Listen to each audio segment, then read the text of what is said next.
మరి కేంద్రంలో ప్రధానమంత్రిని అదేవిధంగా వివిధ మంత్రిత్వ శాఖ మంత్రుల్ని కలిసి కొన్ని విజ్ఞప్తులు చేసే విషయం మనకందరికీ తెలుసు. మంచి పని చేశాడు. ఆంధ్రప్రదేశ్ రాష్ట్ర విభజన చట్టంలో పొందపరిచినటువంటి విషయాల గురించి వెళ్ళి వారు ఆంధ్రప్రదేశ్ రాష్ట్రానికి రావాల్సినటువంటి విషయాలు కూడా ప్రస్తావించారు. మన పత్రికలో టీవీలో చూసాం. దాంట్లో అతి ముఖ్యమైనది మరి షెడ్యూల్ 13లో సెక్షన్ 93 ప్రకారంగా ఉన్నటువంటి షెడ్యూల్ 13లో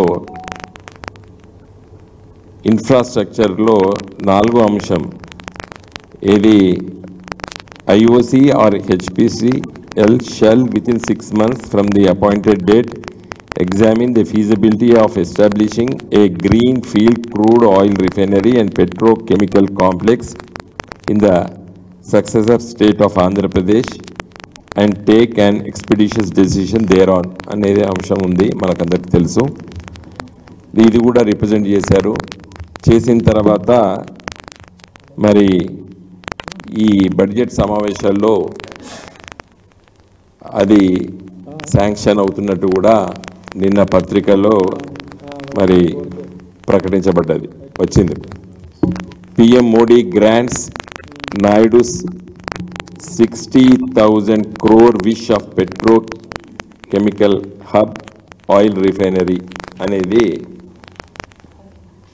వచ్చింది. ఇది ఎకనామిక్ టైమ్స్లో చాలా పెద్ద ఎత్తున పబ్లిష్ అయింది.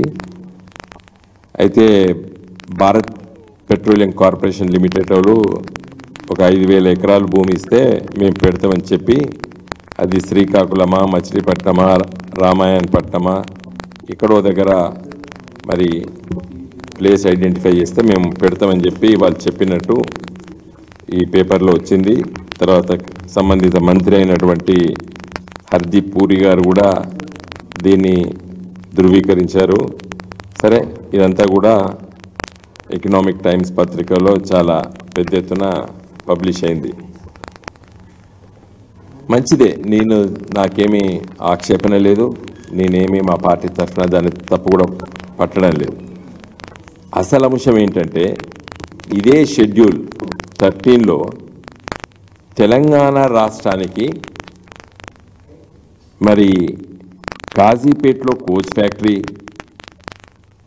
ఉండాలని, అదేవిధంగా బయ్యారంలో ఉక్కు కర్మాగారం పెట్టాలని, ఈ 2 అంశాలు కూడా ఇదే దాంట్లో పొందపరచడం జరిగింది.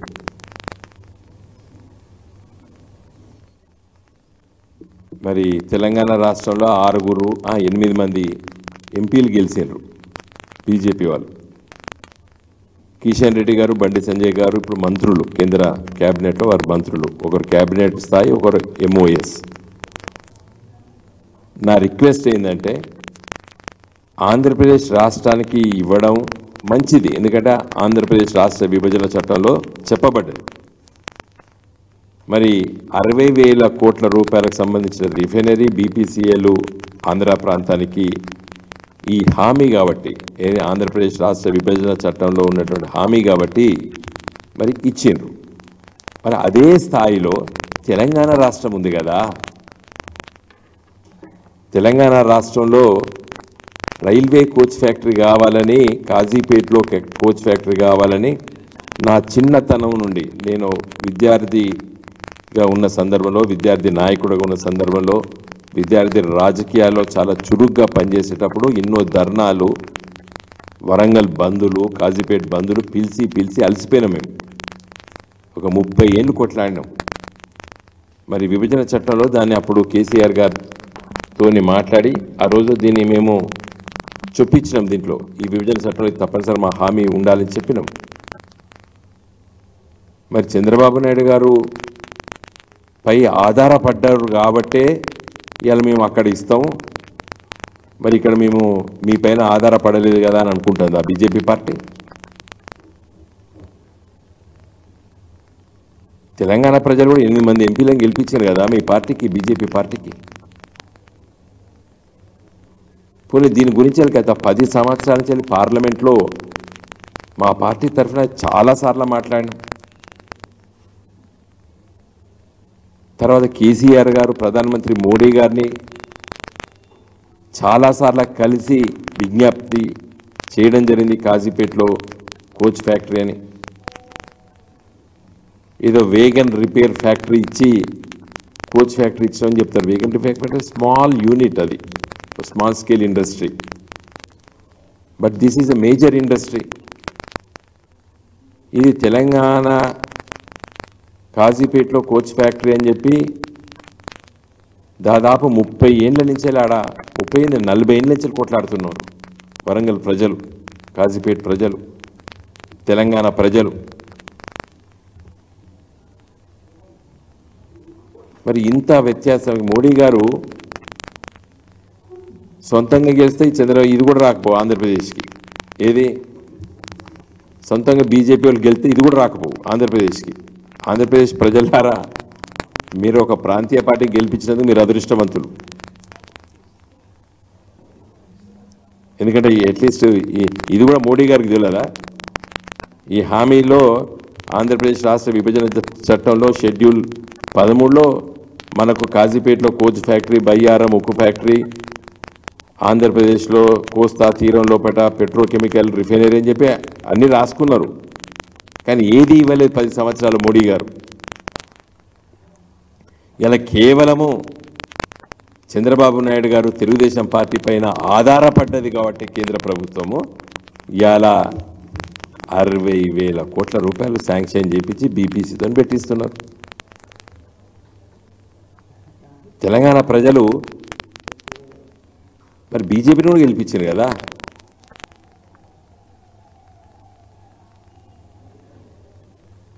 ఏం చెప్పాలి దీనికి? మోడీ గారు జవాబు చెప్పాలి కదా.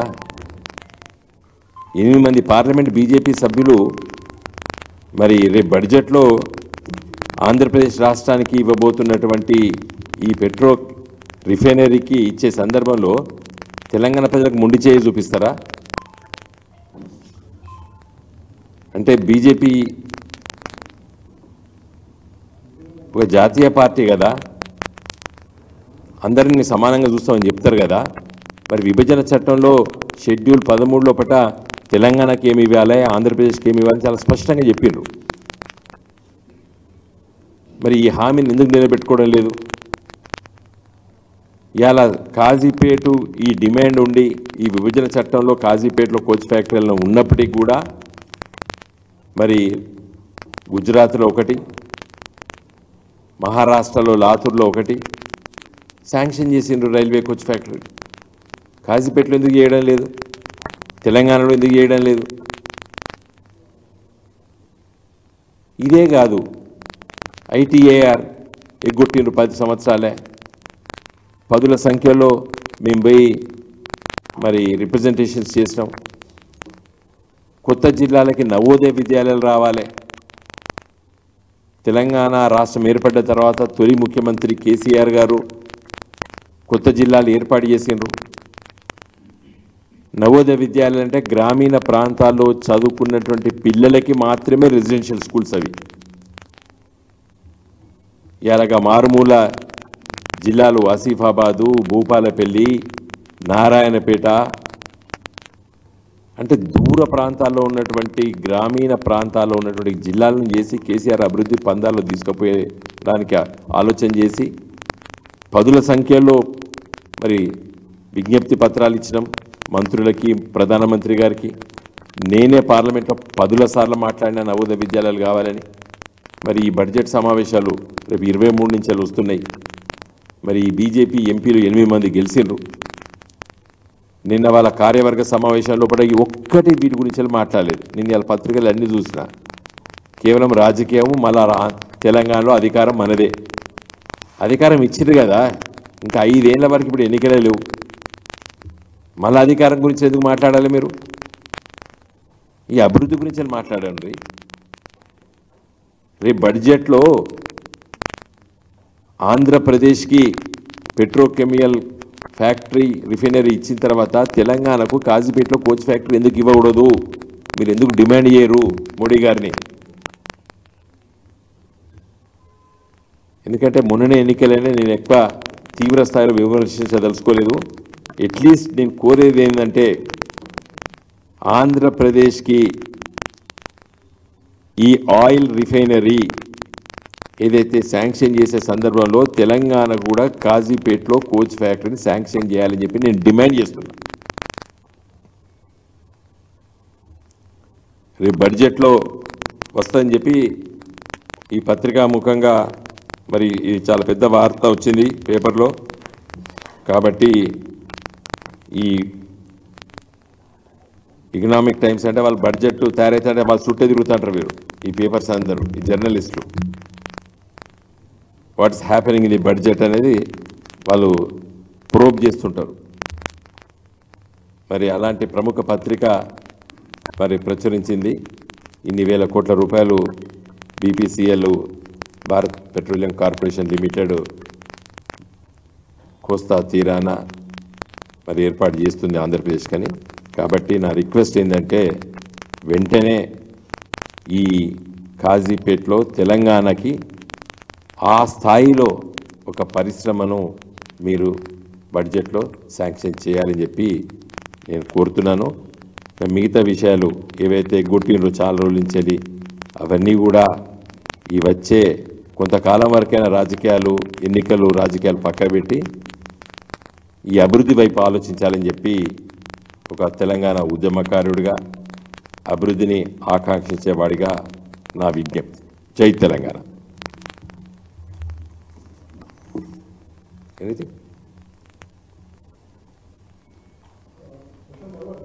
ప్లీజ్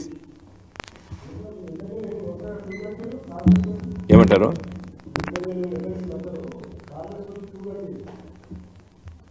క్యూ ఎక్కడ ఒక్కొక్కరు పోతుంది.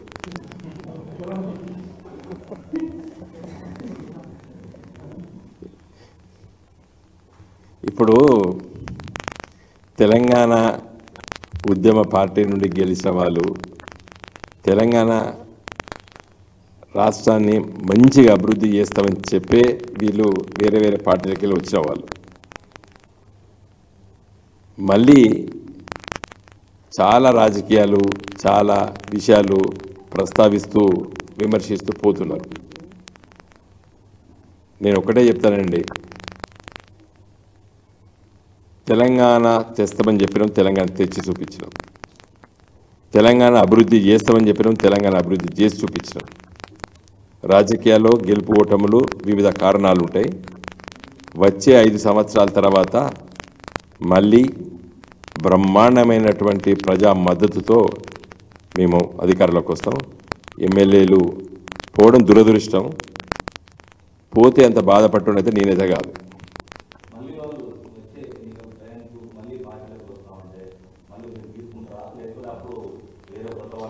మా పార్టీ తీసుకుంటాం కూడా ప్రజలు తీసుకునియారు.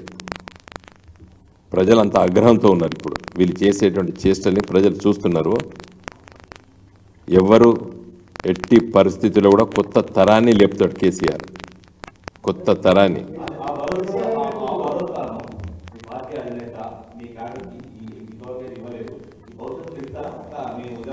మంచి సమావేశాలు పెట్టుకుంటాం, మంచి కార్యక్రమాలు చేపడతాము. కొత్త తరాన్ని మళ్ళీ మేము ముందుకు తీసుకొస్తాము. డెఫినెట్గా ఒక బంగారు బాట ఈ పార్టీ కొత్త తరానికి చూపిస్తుంది. మళ్ళీ డెఫినెట్గా వచ్చే 5 సంవత్సరాల తర్వాత ఈ తెలంగాణ రాష్ట్ర ప్రజలు మమ్మల్ని ఆదరిస్తారు. మంచి ఆదరణతో ఒక మంచి పరిపాలన చేసేటువంటి పార్టీ గులాబీ జెండా. ఎందుకు రారు? అది ఇప్పుడు డెఫినెట్గా శాసనసభ పార్లమెంటు సమావేశాల్లో పట్ల మా పార్టీ చాలా చురుకైన పాత్రను నిర్వహిస్తుంది. Thank you.